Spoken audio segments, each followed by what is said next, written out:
नमस्कार, मी संदीप देसाई. गावाकडच्या बातम्यांमध्ये आपल्या सगळ्यांचं स्वागत. सुरुवात करणार आहोत वेगवान घडामोडींना. लोकसभा निवडणुकीच्या तोंडावर देशभरातील शेतकऱ्यांच्या खात्यात थेट अनुदान जमा करण्याची योजना मोदी सरकार आखत असल्याचं समजतंय. एकूण 70,000 कोटींची ही योजना आहे. याच्यावर सध्या सरकारमध्ये उच्चस्तरीय बैठका सुरू आहेत. छोट्या उद्योजकांना कमी व्याजदरात कर्ज देण्याची योजना ही केंद्र सरकार आखते अशी माहिती सरकारमधील सूत्रांनी दिली आहे. याबरोबरच मोफत अपघात विमा देण्याचाही विचार सुरू आहे. पंतप्रधान नरेंद्र मोदी 23 जानेवारीला मुंबईत येणार असल्याची सूत्रांची माहिती आहे. शिवसेना प्रमुख बाळासाहेब ठाकरेंच्या स्मारकाच्या गणेश पूजनाला मोदी उपस्थित राहण्याची शक्यता आहे. त्यामुळे 23 तारखेला मोदी आणि उद्धव ठाकरे एकाच मंचावर असणार आहेत. सांगलीच्या तासगावमध्ये बाफना डेअरीच्या गोडाऊनला संध्याकाळी 6च्या सुमारास भीषण आग लागली. सुमारे 6 लाखांचं नुकसान झालंय. 2 तासानंतर आग आटोक्यात आली. सुदैवानं जीवितहानी झाली आहे. नगर जिल्ह्यामध्ये मांडूळ जातीच्या सापाची तस्करी करण्याप्रकरणी एकाला अटक झाली होती. त्यानं दिलेल्या माहितीवरून आणखी 5 जणांना अटक झाली. आश्चर्याची बाब म्हणजे सर्व 5 सर्पमित्र आहेत. लोकसभा निवडणुकीच्या आधी किंवा नंतर स्वतंत्र विदर्भ होऊ शकतो असं विधान केले प्रकाश आंबेडकर यांनी. ते अकोल्यामध्ये एका पत्रकार परिषदेत बोलत होते.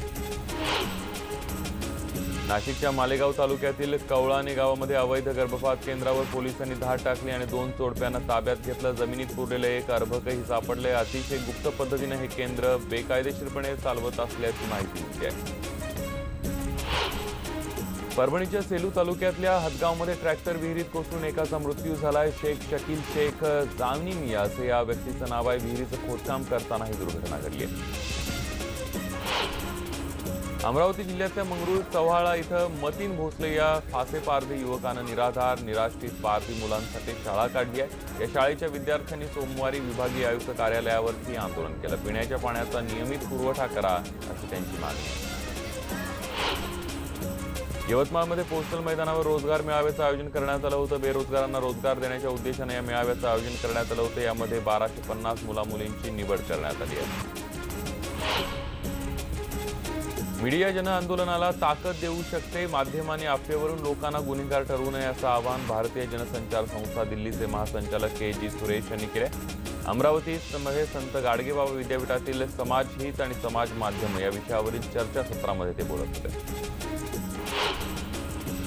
अकोल्यामध्ये एका तरुणानं गावाकडे येणाऱ्या 12 किलोमीटरचा रस्ता खड्डेमुक्त केलाय. खास गावातल्या अभिमन्यू शेळके या तरुणानं स्वतःचा ट्रॅक्टर आणि मित्रांचे जेसीबी लावून हे खड्डे बुजवलेले आहेत. त्याच्या कामाचं सगळीकडे कौतुक होत आहे.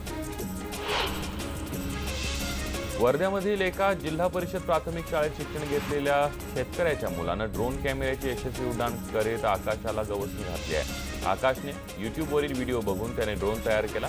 या ड्रोनचा जास्तीत जास्त चांगला वापर व्हावा अशी त्याची इच्छा आहे. शिवसंग्राम संघटनेच्या कार्यकर्त्यांनी बीडमध्ये एका डॉक्टरला मारहाण केली आहे. कारण काय तर उद्घाटन सोहळ्याच्या पत्रिकेत विनायक मेटेंचं नाव नव्हतं म्हणून डॉक्टर सोमनाथ पाखरे असं या जखमी डॉक्टरचं नाव आहे. स्टंटबाजीची जीवघेणी हौस एका तरुणाला चांगलीच महागात पडली आहे. दोन्ही हात सोडून दुचाकीवर उभं राहून गाडी चालवणाऱ्या तरुणानं आपलं तोंड फोडून घेतलं. अचानक एक व्यक्ती रस्त्यावर आल्यानं तरुणाचं दुचाकीवरचं नियंत्रण सुटलं आणि श्रीरंग बोंबले हा स्टंट करणारा तरुण रस्त्यावर आदळला. मात्र नशीब बलवत्तर होतं म्हणून तो किरकोळ जखमी झाला. जळगावच्या शासकीय वैद्यकीय महाविद्यालयातल्या महिला परिचारकांनी गाण्याच्या तालावर चक्क उपचार केंद्रामध्येच ठेका धरलाय. वॉर्ड क्रमांक 4 मध्ये हा प्रकार घडला. यामध्ये काही परिचारिका या गणवेशामध्येही दिसून येत आहेत. खरं तर उपचार केंद्राच्या आसपास ध्वनिक्षेपक लावण्यावर बंदी असताना चक्क केंद्राच्या वॉर्डमध्ये सुरू असणाऱ्या या प्रकारानं आश्चर्य व्यक्त होत आहे. महिनाभरात माझं लग्न आहे तेव्हा अक्षता संपल्यास म्हणू नका अशी डायलॉगबाजी केली आहे साताऱ्याचे खासदार उदयनराजे भोसले यांनी. लोकनेते बाळासाहेब देसाई यांच्या स्मारकाच्या उद्घाटन समारंभात उदयनराजे आणि मुख्यमंत्री देवेंद्र फडणवीस एकाच मंचावर होते. याच कार्यक्रमात उदयनराजे भोसले यांनी सरकारचं भरभरून कौतुक केलं. राष्ट्रवादी काँग्रेसची परिवर्तन यात्रा औरंगाबादमधल्या कन्नडमध्ये होती. यावेळी धनंजय मुंडे, अजित पवार आणि छगन भुजबळ यांनी सरकारवर जोरदार हल्लाबोल केला. या सरकारला शेतीतलं काहीच कळत नाही अशी टीका पुन्हा एकदा अजित पवारांनी केली. सरकारमधले नेते शेतकरी नसल्यामुळे महाराष्ट्रातल्या शेतकऱ्यांवर अशी वाईट परिस्थिती आल्याचा आरोप धनंजय मुंडे यांनी केला. काँग्रेसच्या राज्यातल्या जनसंघर्ष यात्रेच्या शेवटच्या टप्प्याची सुरुवात सावंतवाडीतल्या जाहीर सभेनं झाली। आज ही यात्रा राणेंच्या कुडाळमध्ये असणार आहे। छगन भुजबळांनी सरकारवर गंभीर आरोप केलाय। जेलमध्ये असताना त्यांच्यावर योग्य उपचार केले जात नसल्याचं भुजबळ म्हणाले। शरद पवारांनी सरकारला पत्र लिहिलं नसतं तर मी आज तुमच्या समोर जिवंत नसतो असा खुलासा छगन भुजबळांनी केलाय। वरणगावच्या बोदवड दुय्यम बाजार माजी महसूल मंत्री एकनाथराव खडसे यांच्या प्रयत्नानं कांदा खरेदी केंद्र सुरू करण्यात आलंय। खासदार रक्षा खडसे यांच्या हस्ते कांदा खरेदी केंद्राचं उद्घाटन काल करण्यात आलं। भुसावळ, सावदा, रावेर, बोदवड येथील कांदा उत्पादक शेतकऱ्यांना वरणगावच्या कांदा खरेदी केंद्र सुरू झाल्यामुळे फायदा होणार आहे।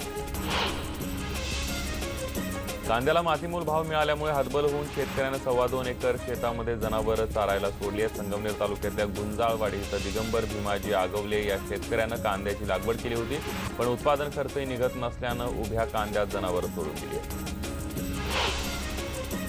चंद्रपूर जिल्ह्यामध्ये खांबाळाजवळ चेकपोस्टवर जनावरांची तस्करी रोखण्याचा प्रयत्न करणाऱ्या पोलीस शिपायाला तस्करांनी वाहनानं चिरडल्याची धक्कादायक घटना नागपूर चंद्रपूर महामार्गावर घडली आहे। या प्रकरणी पोलिसांनी दोघांना अटक केली। रस्ता दुरुस्तीसह विविध मागण्यांसाठी धुळे जिल्ह्यातल्या साहूर गावातील शालेय विद्यार्थ्यांनी धुळे जिल्हाधिकारी कार्यालयावर मोर्चा काढला। यावेळी विद्यार्थ्यांसह साहूरच्या गावकऱ्यांनी जिल्हाधिकारी कार्यालयाबाहेर धरणं आंदोलन केलं। गेल्या अनेक दिवसांपासून श्रीरामपूर तालुक्यातील गोरावरी नदी पात्रातून राजरोसपणे अवैध वाळू उपसा सुरू आहे। वाळू उपशाला विरोध करणाऱ्यांवर जीवघेणे हल्ले करण्यापर्यंत या तस्करांची मजल गेली आहे। समृद्धी महामार्गाला मा जिजाऊंचं नाव देण्याच्या मागणीसाठी झुंजार छावा संघटनेच्या वतीनं सोमवारपासून आमरण उपोषण करण्यात आलं।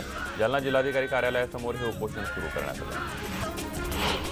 सेवाकर वसुलीची अंमलबजावणी तूर्त थांबवावी अशी मागणी खासदार राजू शेट्टी यांनी सांगलीच्या केंद्रीय जीएसटी विभागाला केली आहे। तर या जीएसटी कार्यालयात पार पडलेल्या बैठकीदरम्यान जीएसटी अधिकारी आणि व्यापाऱ्यांच्यामध्ये वादावादीचा प्रकार घडला। नागपूर औरंगाबाद महामार्गावर मालेगावजवळ काल दुपारी 1 वाजता 4 चाकी वाहनामधून केनवडवरून राजुरा इथं जात असलेल्या जनरेटर वाहून येणाऱ्या चालत्या गाडीतील जनरेटरनं पेट घेतला। याची माहिती मागून येणाऱ्या वाहन चालकांना दिली आणि गाडीला मालेगावजवळ थांबवण्यात आलं। रत्नागिरी जिल्ह्यातील दापोली तालुक्यातल्या पारंपरिक बुरोंडी बंदराजवळ घाणीचं साम्राज्य पसरलंय। देशामध्ये एकीकडे स्वच्छ भारत मिशन मोहीम राबवली जाते, तर समुद्र किनाऱ्यांवरील स्वच्छता राखण्यासाठी सरकारनं निर्मल सागर तट अभियान मोहीम राबवली जाते, तर दुसरीकडे अशा प्रकारची दृश्य नेहमीच पाहायला मिळतात। भुसावळ प्रांताधिकारी कार्यालयासमोर पीआरपीचे प्रदेशाध्यक्ष जगन सोनवणे यांच्या नेतृत्वाखाली विविध मागण्यांसाठी 1 दिवसीय निर्धार उपोषण करण्यात आलं। तसेच मागण्या मान्य न झाल्यास 26 जानेवारी रोजी तिरंग्याला बंधन करून जिल्ह्यात 10 ठिकाणी रेल रोको आंदोलन करणार असल्याचा इशारा देण्यात आला। वर्धा जिल्ह्यातील बचत गट आणि बेरोजगार महिलांकरिता एकात्मिक महिला बाल विकास प्रकल्प कार्यक्रमांतर्गत स्वयंरोजगार आणि मार्गदर्शन मेळावा घेण्यात आला। मेळाव्याला पंकजा भोयर, महिला बाल कल्याण समिती सभापती सोनाली कलोडे उपस्थित होत्या। यावेळी उपस्थित पाहुण्यांनी रोजगाराच्या संधी आणि उपाययोजना यावर मार्गदर्शन केलं। केंद्र सरकारने या देशातील भटक्या विमुक्त जाती जमातीतील न्याय मिळवून देण्यासाठी 2015 साली दादा इदाते आयोग नेमला होता। या आयोगाने 36 राज्यातील वेगवेगळ्या भटक्या समाजाचा अभ्यास करून 8 जानेवारी 2018 रोजी आयोगाचा अहवाल केंद्र सरकारला सादर केला आहे। बुलढाण्यामध्ये सुझुकी शोरूम समोर चालत्या बसने अचानक पेट घेतला। सर्व प्रवासी सुखरूप आहेत आणि मोठा अनर्थ टळला। शॉर्ट सर्किटने आग लागल्याची माहिती बस चिखली डेपोच्या नियंत्रकांनी दिली आहे। परभणी रेल्वे स्थानकावर लाखो रुपयांचा खर्च करून बसवण्यात आलेला सरकता जिना उद्घाटनाअभावी शोभेची वस्तू बनून राहिला, त्यामुळे सर्वसामान्य प्रवाशांना अद्यापही जुन्या पायऱ्यांचाच वापर करावा लागतोय। दुष्काळाने हाहाकार माजवला असताना उपाययोजनांऐवजी सरकार आश्वासनांचे पाऊस पाडते, प्रत्यक्षात मात्र काहीच करत नसल्याची टीका माकपच्या माजी खासदार कॉम्रेड वुंदा करात यांनी केला। बहिणीच्या प्रियकराची गळा आवळून हत्या केल्याची धक्कादायक घटना भंडारा जिल्ह्याच्या साकोली पोलीस स्टेशन अंतर्गत येणाऱ्या किन्ही गावामध्ये घडली। हत्येनंतर मृतदेहाची विल्हेवाट लावण्यास मदत करणाऱ्या आईवडिलांसह आरोपी भावाला साकोली पोलिसांनी अटक केली। नांदेड हैदराबाद महामार्गावर खासगी ट्रॅव्हल्स आणि दुचाकीच्या अपघातात एक जण जागीच ठार झालाय तर एक जण गंभीर जखमी आहे. कापसी गावाजवळच्या गुंफा फाटा इथं हा अपघात झालाय. घटनेनंतर ट्रॅव्हल चालक फरार झालाय. जलयुक्त शिवार अभियानांतर्गत जिल्हा स्तरावर प्रथम आलेल्या गावांची तपासणी करण्यासाठी अमरावती विभागाचे पथक लवकरच औरंगाबाद विभागामध्ये दाखल होणार आहे. पथक विभागातील 8 गावातील कामांची तपासणी करणार आहे. हिंगोली जिल्ह्यामध्ये अत्यल्प पावसामुळे पशुपालकांकडे चाराच उपलब्ध नाही. हिवाळ्यात चारा पाण्याअभावी जनावरांची हेळसांड होतानाचं चित्र आहे. हे चित्र उन्हाळ्यात अधिक भयंकर होण्याची चिंता आहे. उजनी जलाशयावर होत असलेल्या 1000 मेगावॉटच्या पाण्यावर तरंगत्या सौर ऊर्जा प्रकल्पाला विरोध करण्यात आला. उजनी जलाशयामध्ये मच्छीमारी करणाऱ्या मच्छीमारांनी उजनीच्या तीरावर कोंढार चिंचोली येथील पुलाजवळ निषेध व्यक्त केला. गुरुद्वारा बोर्डाच्या सदस्यांना अध्यक्ष निवडीची मुभा द्यावी या प्रमुख मागणीसाठी नांदेडमध्ये शीख समाजातर्फे जिल्हाधिकारी कार्यालयावर निदर्शनं करण्यात आली.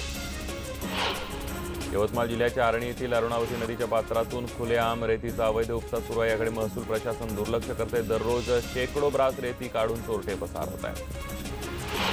मनमाड रेल्वे स्थानकातील पार्सल अधिकाऱ्याला ब्लॅकमेल करणाऱ्या तोत्याला आरपीएफने पकडून पोलिसांच्या हवाले केले. विनोद कुलकर्णी असे या तोतिया अधिकाऱ्याचं नाव आहे. पंढरपूरमध्ये दामाजी चौक परिसरामध्ये राष्ट्रीय महामार्गाचं काम सुरू असल्यानं वाहनांची गर्दी पाहायला मिळते. बस स्थानक ते प्रमुख वाहतूक मार्गावर प्रवाशांना वाहतूक कोंडीचा सामना करावा लागतोय.